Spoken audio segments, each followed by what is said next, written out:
It is time for the Media Beat with David Tereshchuk. David joins us every Friday morning.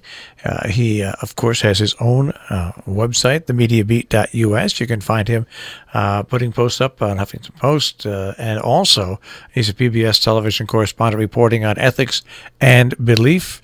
Good morning, David. Well, good morning. Now, I have to ask you a question. I've sworn off watching news. Okay, I don't. But I was. It's all too much. I know. I was home. The news. It's unbearable. It really is. Well, it's unwatchable. Put it that way. But you know what? It's like that old line. They keep dragging me back in because. Oh, you don't say. Yes. You know, it's hard to put this stuff down once you're addicted to it. I know. Well, yesterday I saw the headline. No matter how much abstaining you want to go in for. Well, because and of course it has been a particularly resonant week, so it's hard to stay away from it. As you know, I often preach the notion of a Sabbath. When we're talking, that it's good to take at least one day off from all the news media, especially in electronic form, every week. It's not that I was about to do that, but I certainly feel that this last 24 hours is a time when it would have been quite impossible, even for the most dedicated abstainer, to stay away. I just cast my eye over the main sources, primary and usually quite reliable, or certainly indicative websites for the news this morning. And the New York Times says it's a day of upheaval. Washington Post says under siege. Trump propels government and markets into crisis. HuffPost says conservatives admitting it's time to panic. That's a rich one, I think. Yeah. And over at MSNBC, Chris Matthews is predicting Trump could resign in coming weeks. Bloomberg says Mattis' resignation puts Trump's presidency in peril. Everyone, and even Fox News. How about this? Fox News says Pentagon boss search could hit snag. Even Fox News sees there's something of a problem here. They're talking about front-runner candidates for General Mattis at the Pentagon, actually being all against the Syria and Afghanistan withdrawals. So it all spells trouble for President Trump, even a resignation. Though that, I have to say, is probably putting it a little too far. That is putting it way too far. But, the interesting thing is Donald Trump has been an absolute master at taking the news cycle when things are going bad for him and moving it around. But what he has managed to do in the last 48 hours is move it around at such a frenetic pace that I don't know what other allies of the United States feel, but they have to be shaken by the grabbing of the news cycle by Donald Trump in the last 48 hours, with just 3 or 4 acts that to allies don't add up. Well, sure, none of it adds up in a sort of traditional rational sense. I'm not one of them, but there are people, of course, who make a very careful study of Trump's tweets. And as we know, it's erratic, it's mercurial, that Twitter feed. But I've heard it being argued in the last 24 hours that this time Trump really has lost it. Well, I don't know. I don't know how you can quite graduate the degree of mercurialness, if that's the right noun. But yes, all of Europe are convinced that he's just lost it completely this time. I say all of Europe. That's a journalistic exaggeration. But if you scan the European reaction, you'll find a considerable degree of unanimity that the rudder, the ship of state of the United States is completely rudderless at the moment. Or else we've become totally isolationist. He's trying to bring us into it's just going to be the United States against the world, and that just That's not the United States. It's not the United. I'm not saying. I'm not saying the United States. Hardly. I'm not well, saying. yes. If it was, yes, I do remember a very important altercation, which was regarded at the time as just silly. Well, so some people thought it was a piece of heroic political principle standing on principle. When Margaret Thatcher from Britain was with the British Commonwealth, an outfit that comprises 49 countries, most of them former British colonies. And the issue was apartheid in South Africa, and she refused to go along with a near unanimous. Well, it was unanimous. She'd actually signed the previous day. She'd signed an anonymous declaration by the Commonwealth countries to put sanctions against South Africa for their apartheid policies. And when and the next day she reneged on that, and I remember the press conference very well when I wasn't the only one to be asking the question, how can you do this, Prime Minister, when it's you against 48 other countries? And she said, well, if it's me against 48, I feel sorry for the 48. And it seems like, yes, Trump could put himself in a position of being United States against the rest of the world, but it's not a policy that is likely to work. At least that's the feeling of most people who who are in a position to judge and to know how these things actually work. I think you're right. It's an isolationist stance taken to extremes at this moment, and it's hard to see how that could actually function in a real-world scenario. Well, yesterday it was just a normal, exciting news, David, with the drone and with the stock market. That's just a normal. As if that wasn't enough. But then everything just blew up after that. Everything just totally blew up.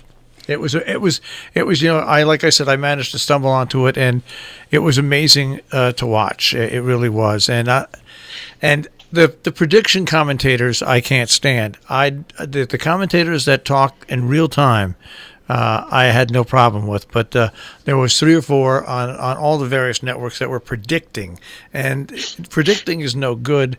I did like the real-time interviews with the different Congress people and with the different senators and with the different defense people. I enjoyed that. I pulled a lot out of that, but where network news for me goes astray is when all of a sudden, and you just said Chris Matthews starts predicting a resignation or predicting this or predicting that. If it's one thing you learned from this president, it's what, David?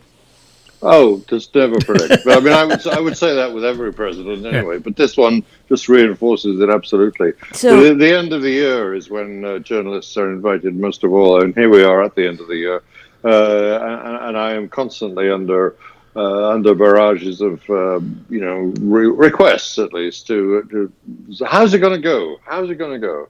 Well, the prediction business is not what journalists should do, I don't think. And, no. and now more than ever is the time just to zip our lips and just watch carefully. Yeah, but in terms of real-time commentary as if things are coming along, I think the quote of the day over the last 24 hours was from Putin's day-long press conference. No, I exaggerate now. It was a 4-hour press conference, which is customary for him every year.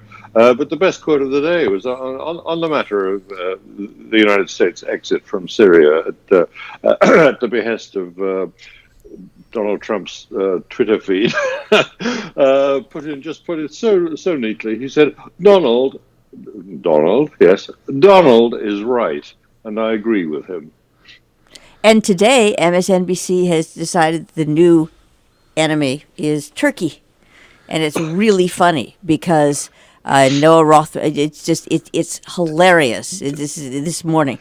The problem is Turkey. We've been paying all of this attention to Russia. This is the same country, Turkey, that stood up for human rights when a journalist was murdered on its soil. That's the one. And I'm listening going, okay, so you're now drawing about the goons during the protest, and they're also talking about the Kurds in Syria with Well, Turkey. That's the main thing. I mean, we're doing to the Kurds in Turkey what we did to when after the first Gulf War. the Iraqi, the anti-Saddam. Yeah, we set them up and said, you're leaving them in the lurch. Good luck, and that's led to most of our problems. And there. I think that that's very important to mention as you sit and listen to the commentators that have been telling you all year, giving you your information. Talk about again the top line diplomatic, let's call it, aspects of it, without saying, "Hey, and P.S. check this out because we are doing X, Y, Z." And I think that if I have any wish for next year in journalism, it's that old. I wish for context. I really do. Well, I think you're right, and what happened yesterday, what most people missed, and thank God, Mattis wrote that terrific resignation letter. It really was a terrific letter. What most people missed was that there is an absolute disconnect between Donald Trump and his advisors, and Mattis couldn't take it anymore, and Trump couldn't take Mattis anymore. But that's the big story: is the disconnect between the advisors and the president. Well, I don't know if this is just. Only the yes men are left. The yes men and yes women. Yeah. Right, and then this is why context is important, because you have to look at who is behind the yes men and yes women, because they do exist. I think frequently of our Secretary of State when I make a comment like that. But moving slightly to whether or not this is misinformation, I do not know. But I found a couple of different places that had said that Mattis was leaving at the end of January. Anyway, this was pre. Now I don't know whether that's so. His particular term, what he'd agreed to in the first place was a placement that would only last until the end of January of 2019. It was assumed by many people, and certainly everyone in the state in the Defense Department who was authorized to speak yesterday, right up until the very last minute, like 6 p.m. yesterday, were briefing to journalists on the basis of of course he's going to stay. I mean, he's a general who does. Who takes it upon himself to exercise deep responsibility, and he knows it's difficult. The disagreements with President Trump are difficult for him, but he's going to stick it out and argue his case, and like a dutiful general, will withdraw when he sees that he's not winning the argument. But he'll do his damnedest to represent the best interests of this country, and he's certainly not going to resign. Well, and then that turned out not to be the case. But that date in 2019 was always on the calendar as a possibility. But it was always assumed that he would just renew the position, and of course now he won't be. All right, but I just saying in terms of brains working the way that brains were wired to do. Do you not, or would you not find it more efficient? Because then when you're comparing against what you've just said, you go, oh, wow, that's a completely, I mean, it sort of cuts through a person's ability to critically think about the information that they're getting. If you go, yes, well, that was on the calendar, but everybody was briefed saying that's absolutely not going to happen, he's going to renew, doesn't that put a slightly different angle? No? None of what happened. No. If why, for someone who thinks well, in this case, Mattis had got to a bridge too far. Right? No, I understand, but he couldn't practice that extraordinary capacity he had for putting up with it. Wait 1 second. Learning about troops being withdrawn by a tweet. Instead of in a meeting with the generals, it changes the whole situation, changes the whole picture. Right. I couldn't agree more. What I'm trying to say is what gets lost in this dialogue is that there are two sides. And for people who... Yeah, crazy and not crazy. I'm prompted to revert to the original British version of the House of Cards political thriller. The British character who ended up being played in the American version by Kevin Spacey was so supreme in his response so often to the statement of the perfectly obvious, but because of his devious position, he would always say, "You may say that, but I couldn't possibly comment." and I'm at that position now. All sorts of conclusions can be drawn, but I think journalism is just we're actually in a realm here where sensible, rational journalism isn't a lot of help in understanding what's going on in the White House. I think you need some sense of an understanding of profound disorders. And I think most journalists spend their time trying to understand how systems work. And here we are in a position where there is absolutely no system left to the thinking that's emanating from the White House. Right. Just a lot of headless chickens scurrying around. And what I was thinking about was conveying that to the people that it's meant to be conveyed to. And sure, that's what reporting is, and that was why my recommendation. The best reporting coming out of government right now is just listing the litany of contradictions, I suppose. And which brings me back to why, if you take someone who, as Marshall has tagged them, is if you take someone who doesn't view this as crazy or whatever. I'm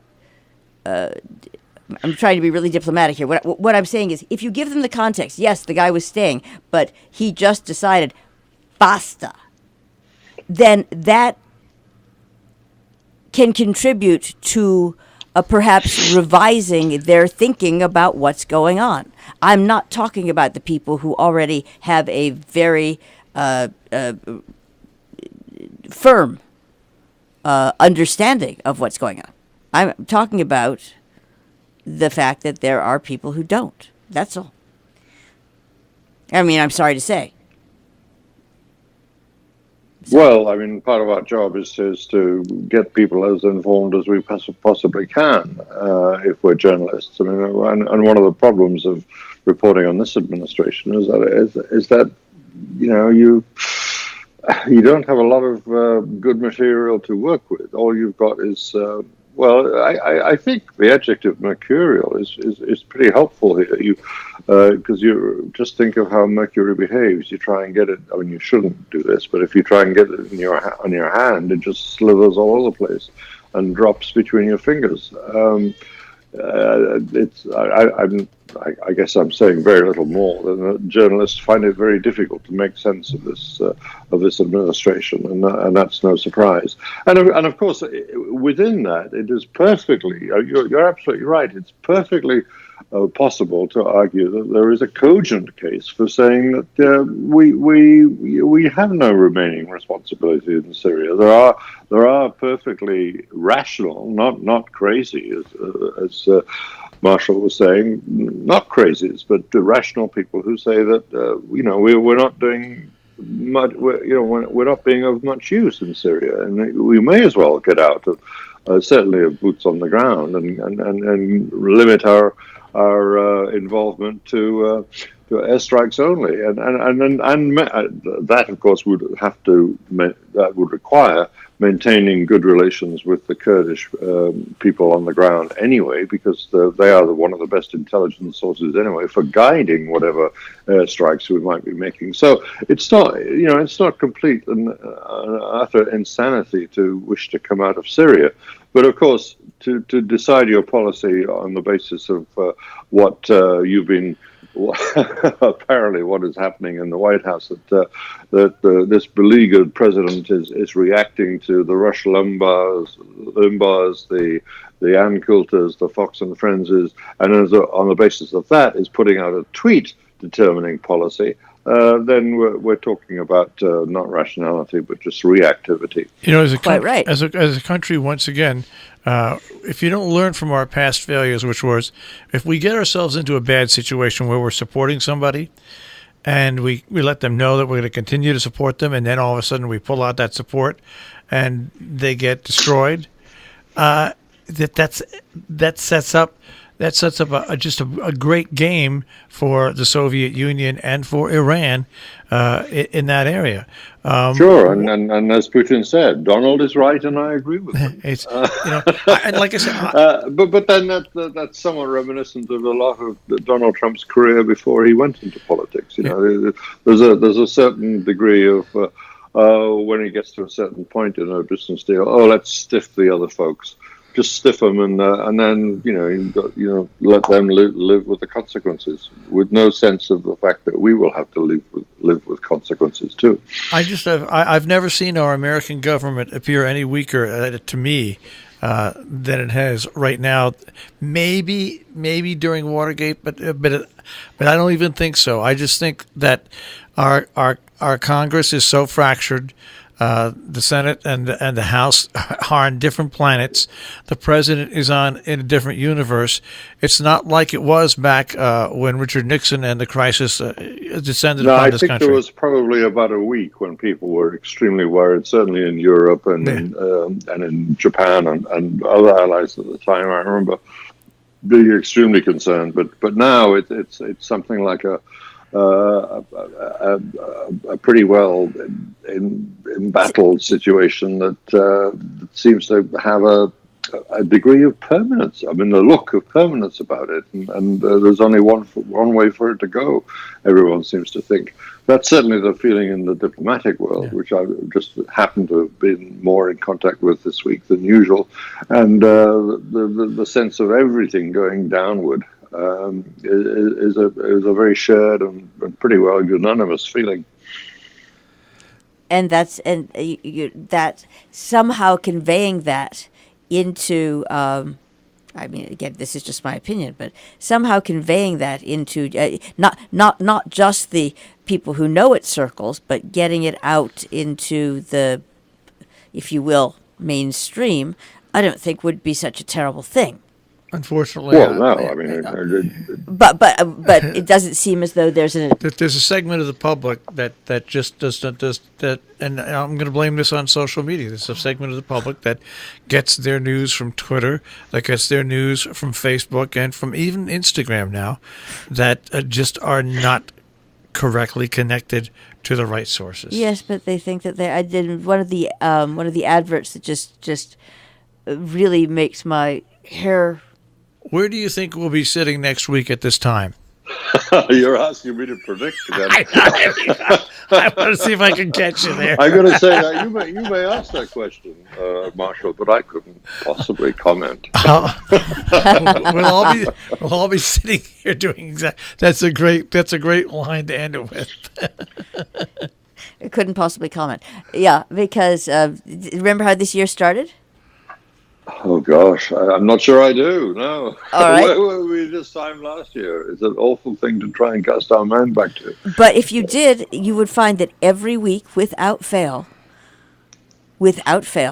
there was some just unqualified disaster. Not this kind of difficulty. Yeah, and every weekend was a cliffhanger. Yep. That's true. Wow. So and it was one of the most pervasive quotes from the president himself is, "Well, we'll just have to see."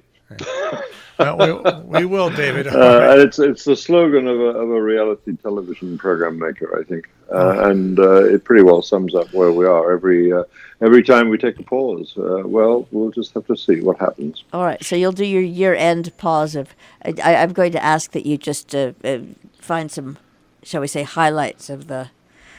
You can either do highlights of last year, or you can do predictions. Those are your two. Those are your two options. That's the usual choice for journalists. Yep. At the end of the year, right?